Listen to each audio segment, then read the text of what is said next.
안녕하세요, 여러분. 오늘은 조금 진지한 이야기를 드리려 합니다. 요즘 들어 이유 없이 손바닥이나 발바닥이 가렵다고 느끼신 적 있나요? 특히 밤에 더 심해지거나 특정 부위만 계속 간질간질하다면 잠시 영상을 멈추지 말고 끝까지 들어주세요. 이 증상, 단순히 피부가 건조해서 생기는 가벼운 문제일 수도 있지만 의외로 우리 몸속 깊은 곳에서 보내는 경고 신호일 수도 있습니다. 저는 신경과 전문의로 10년 넘게 진료를 해오면서 깨달았습니다. 몸은 절대 이유 없이 신호를 보내지 않습니다. 조용하지만 분명한, 그리고 때로는 생명을 살릴 수도 있는 메시지를 끊임없이 보내고 있죠. 문제는 우리가 그 신호를 대수롭지 않게 넘긴다는 것입니다. 그냥 가려운 거겠지. 피부가 건조해서 그런가 하고 가볍게 넘기다 보면 이미 몸속에서는 조용한 변화가 진행되고 있을 수 있습니다. 특히 50대 이후에는 사소한 증상 하나에도 귀를 기울여야 합니다. 젊을 때는 하루 이틀이면 지나가던 가려움이 이제는 장기 기능과 연결된 중요한 징후일 수 있기 때문입니다. 오늘 영상에서는 단순한 가려움 뒤에 숨어 있을 수 있는 위험 신호와 이를 조기에 발견하고 예방하는 방법까지 차근차근 말씀드리겠습니다. 혹시 여러분도 요즘 몸 어딘가가 이유 없이 가렵거나 평소와 다른 느낌이 있으신가요? 지금 이 순간 댓글에 있어요 혹은 없어요 라고 남겨주세요. 여러분의 경험이 다른 분들께 큰 도움이 될 수 있습니다. 가려움증은 우리 모두가 한 번쯤 겪지만 그 의미를 제대로 아는 분은 많지 않습니다. 그래서 오늘 이 영상을 통해 여러분의 몸이 보내는 신호를 함께 읽어보려 합니다. 지금부터 제가 직접 겪은 한 환자분의 이야기를 들려드리겠습니다. 그분의 사례를 들으면 왜 단순한 가려움이 결코 가벼운 증상이 될 수 없는지 이해하실 수 있을 겁니다. 제가 오늘 이 말씀을 드리게 된 이유는 지금도 잊을 수 없는 한 환자분 때문입니다. 2년 전 부산에 사시는 58세 최은정 씨였습니다. 그분은 평소에도 건강에 관심이 많고 정기적으로 건강검진을 받던 분이었어요. 그런데 어느 날부터 손바닥과 발바닥이 이유 없이 가렵기 시작했다고 합니다. 피부과에 가서 연고를 바르고 보습제를 바꿔봤지만 별다른 차도가 없었죠. 그때까지만 해도 나이 들면 원래 이런가 보다 하고 대수롭지 않게 넘기셨다고 합니다. 하지만 시간이 지날수록 그 가려움이 점점 심해졌고 밤마다 잠을 설치게 되었어요. 손을 차가운 물에 담그고 긁고 또 긁어도 시원하지 않았습니다. 그분의 가족은 밤마다 긁는 소리를 듣고 걱정이 되어 함께 병원에 오셨죠. 처음 진료실에 들어오신 최은정 씨는 밝은 미소로 이렇게 말씀하셨습니다. 선생님, 그냥 손바닥이 너무 가려워요. 다른 건 다 괜찮아요. 그때 저는 단순한 피부 질환이 아닐 수도 있겠다는 생각이 들었습니다. 그래서 바로 혈액 검사와 복부 초음파를 진행했죠. 결과는 충격적이었습니다. 이미 간 수치가 정상의 3배 이상으로 높았고 담즙의 흐름이 막혀 있는 담즙 정체 소견이 보였습니다. 몇 주 후 정밀 검사에서 간암이 진단되었습니다. 이미 상당히 진행된 상태였죠. 그분은 울면서 제게 이렇게 말씀하셨습니다.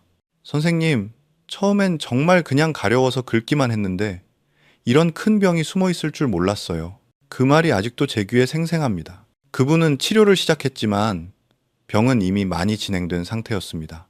치료 중에도 선생님, 저 같은 사람 또 있나요? 다른 사람들은 꼭 빨리 오게 해주세요. 이렇게 말씀하셨죠.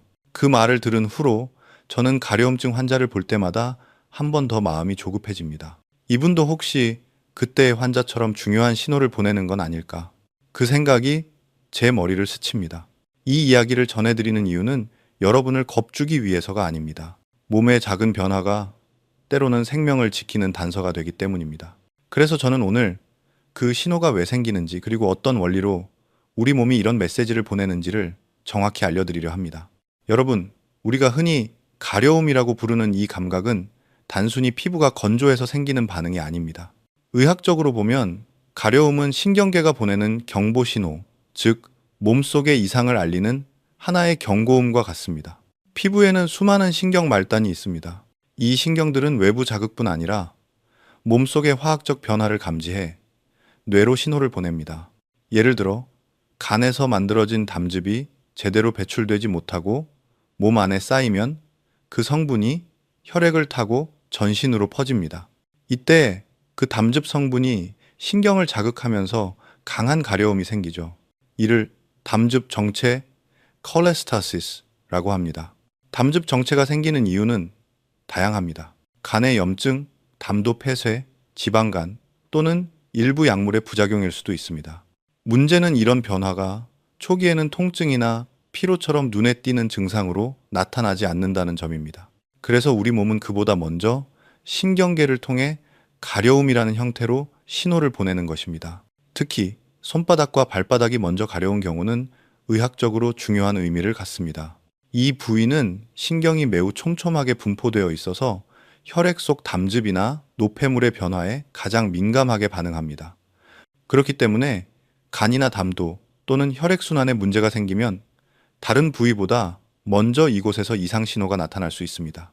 실제로 2019년 영국 옥스퍼드 대학 연구팀이 20만 명의 성인을 5년 동안 추적 관찰한 결과 원인을 알 수 없는 만성 가려움증을 가진 사람 중 약 4.8%가 나중에 간질환이나 담도 질환이 조기에 발견되었습니다. 이는 일반인 대비 2배 이상 높은 수치였습니다. 즉, 원인 불명의 가려움은 단순한 피부 반응이 아니라 몸속 장기 문제의 첫 번째 신호일 가능성이 크다는 뜻입니다. 물론 모든 가려움이 다 위험한 것은 아닙니다. 피부가 건조하거나 알레르기가 원인일 수도 있고 계절 변화로 인해 일시적으로 나타날 수도 있습니다. 하지만 이유를 알 수 없는 가려움이 3주 이상 지속될 때는 반드시 한 번쯤은 정확한 검사를 받아보는 것이 좋습니다. 가려움은 우리 몸이 보내는 SOS 신호입니다. 지금 내 안 어딘가에서 작은 문제가 생겼어요 라고 알려주는 것이죠. 그 신호를 무시하면 결국엔 통증이나 피로 그리고 심각한 질병으로 이어질 수도 있습니다. 반대로 이 신호를 빠르게 읽어낸다면 질병을 초기에 발견하고 충분히 관리할 수 있습니다. 몸의 신호는 결코 거짓말하지 않습니다. 이제 중요한 것은 언제 병원에 가야 하는가, 그리고 어떤 검사를 받아야 하는가를 아는 것입니다. 다음으로 그 기준을 쉽게 기억할 수 있는 333 법칙을 알려드리겠습니다. 여러분, 지금부터 말씀드릴 333 법칙은 의학적으로도 매우 실용적인 기준입니다. 이 법칙만 기억하셔도 단순한 피부 트러블과 몸속 이상 신호를 구별할 수 있습니다. 먼저 첫 번째 3, 바로 3주입니다. 같은 부위의 가려움증이 3주 이상 지속된다면 그건 이미 단순한 일시적 반응이 아닙니다. 보통 피부 건조나 알레르기 반응은 1, 2주 안에 자연히 회복됩니다. 하지만 3주가 넘어가도록 계속 가렵다면 그건 몸속 어딘가에 지속적인 염증이나 장기 기능에 이상이 있다는 뜻일 수 있습니다. 두 번째 3, 즉 3곳 이상의 부위가 동시에 가려울 때입니다. 예를 들어 손바닥과 발바닥, 그리고 종아리까지 함께 가렵다면 단순 피부 문제가 아니라 혈액순환계나 간 기능 저하를 의심해야 합니다. 피부 표면이 아니라 전신에서 오는 신호일 가능성이 높기 때문이죠. 마지막 세 번째 3, 바로 3가지 이상 동반 증상이 나타날 때입니다. 예를 들어 가려움과 함께 소변색이 진해지거나 눈의 흰자위가 노래지거나 오른쪽 갈비뼈 아래 통증이 느껴질 때, 이 세 가지 중 하나라도 있다면 즉시 검사를 받으셔야 합니다. 특히 이런 증상들이 함께 나타난다면 간이나 담도의 질환이 이미 진행 중일 가능성이 높습니다. 그렇다면 어떤 검사를 받는 게 좋을까요? 기본적으로는 혈액 검사, 소변 검사, 복부 초음파 검사 세 가지가 필수입니다. 혈액 검사를 통해 간 수치와 신장 기능, 혈액 상태를 확인하고, 소변 검사는 신장의 여과 기능이나 단백뇨 여부를 파악할 수 있습니다. 복부 초음파는 간과 담낭, 신장의 구조적 이상을 찾아내는 가장 기본적이면서도 중요한 검사입니다. 검사에 앞서 꼭 권해드리고 싶은 것이 있습니다.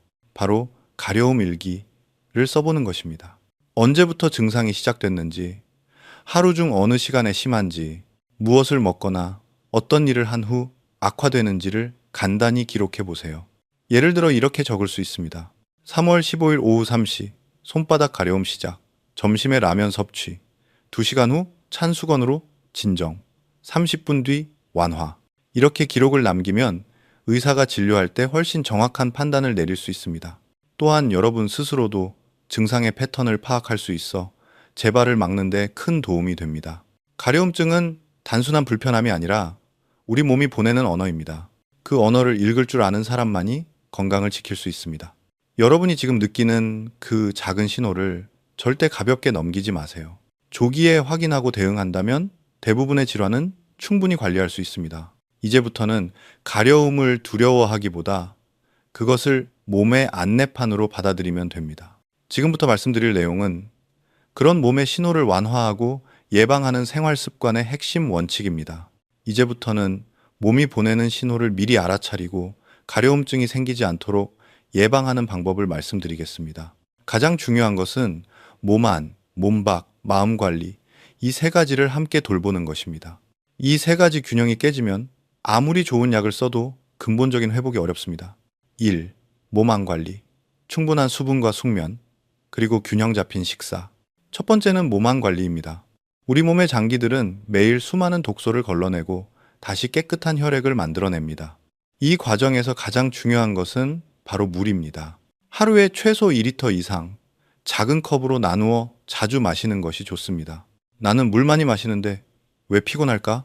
하시는 분들, 대부분은 한 번에 마시거나 너무 늦은 시간에 마시는 경우가 많습니다. 물을 조금씩 자주 마셔야 간과 신장이 부담 없이 독소를 배출할 수 있습니다. 다음은 숙면입니다. 밤 11시 이전에는 잠자리에 드는 습관을 들이세요. 우리 몸의 해독작용은 밤 11시부터 새벽 3시 사이에 가장 활발히 이루어집니다. 이 시간에 충분히 쉬어야 간이 제 역할을 다할 수 있습니다.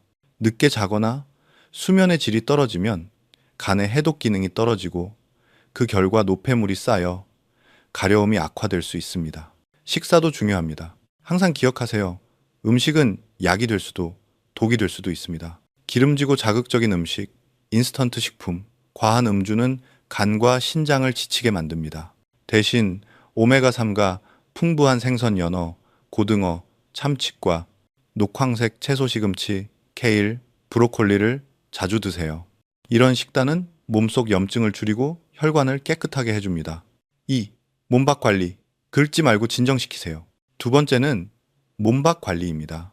가려움이 느껴질 때 가장 먼저 하게 되는 행동은 긁기입니다. 하지만 긁으면 일시적으로 시원할 수 있어도 피부 장벽이 손상되어 오히려 더 가려워집니다. 이는 가려움의 악순환이라 부릅니다. 대신 차가운 수건이나 시원한 물수건으로 해당 부위를 부드럽게 눌러주세요. 열감이 가라앉으면 신경 자극이 줄어들어 훨씬 빠르게 진정됩니다. 또한 보습제를 충분히 사용해 피부 건조를 예방하는 것도 도움이 됩니다. 단, 알코올이나 향이 강한 제품은 오히려 자극이 될 수 있으니 피해주세요. 그리고 매일 가벼운 산책을 해보세요. 햇볕을 받으며 걷는 것은 단순한 운동 이상의 효과가 있습니다. 혈액순환이 좋아지고 신선한 공기가 피부 세포를 깨웁니다. 단 10분이라도 꾸준히 실천한다면 가려움뿐 아니라 수면과 기분도 훨씬 좋아집니다. 3. 마음 관리. 스트레스를 다스리면 몸이 달라집니다. 세 번째는 마음 관리입니다. 스트레스는 모든 질병의 뿌리입니다.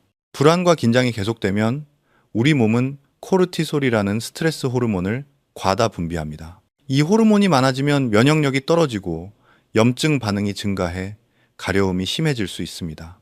그래서 하루에 단 10분이라도 마음을 쉬게 하는 시간을 가지세요. 조용한 음악을 들으며 깊은 호흡을 하거나 명상, 요가 또는 간단한 스트레칭도 좋습니다. 생각을 멈추는 연습을 하다 보면 신기하게도 피부 증상도 함께 완화됩니다. 저는 환자분들께 항상 이렇게 말씀드립니다. 몸이 아프면 병원에 오지만 마음이 지칠 때는 스스로를 안아주셔야 합니다. 몸과 마음은 하나로 연결되어 있습니다. 가려움이라는 작은 신호도 어쩌면 마음의 피로가 만든 외침일 수 있습니다. 작은 습관이 큰 변화를 만듭니다.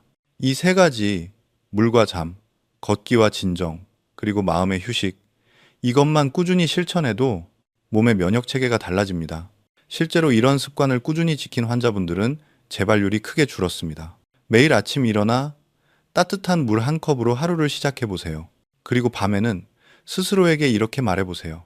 오늘도 내 몸이 열심히 살아줘서 고맙다. 그 한마디가 여러분의 몸을 달라지게 만듭니다. 이제 몸을 돌보는 방법을 알았다면 계절이 바뀔 때마다 더 주의해야 할 또 다른 신호가 있습니다. 바로 감기와 폐렴입니다.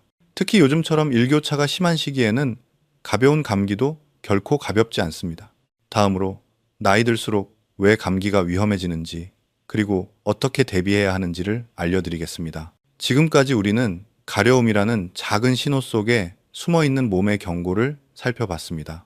그런데 이 신호는 가려움뿐만이 아닙니다. 계절이 바뀌는 요즘 같은 시기, 또 다른 형태의 경고가 찾아옵니다. 바로 감기와 폐렴입니다. 많은 분들이 감기는 며칠 쉬면 낫는 병이라고 생각하시지만 50세 이후의 감기는 결코 가볍지 않습니다. 우리 몸의 면역력은 나이를 먹으면서 자연스럽게 낮아지고 기관지와 폐의 기능도 서서히 약해집니다. 그래서 젊을 때는 단순한 콧물과 기침으로 끝났던 감기가 나이 들면 쉽게 폐렴, 기관지염, 심한 탈수나 염증으로 이어질 수 있습니다. 제가 진료실에서 자주 만나는 환자분 중에는 이런 분들이 많습니다. 단순한 감기인 줄 알고 며칠 참았어요. 그런데 기침이 길어지고 숨이 차서 병원에 오면 이미 폐렴이 진행된 경우가 많습니다. 특히 고혈압, 당뇨, 만성 신장질환 같은 기저질환이 있는 분들은 감기 하나로도 건강이 급격히 무너질 수 있습니다. 그래서 저는 환자분들께 항상 이렇게 말씀드립니다. 감기는 단순한 불청객이 아닙니다.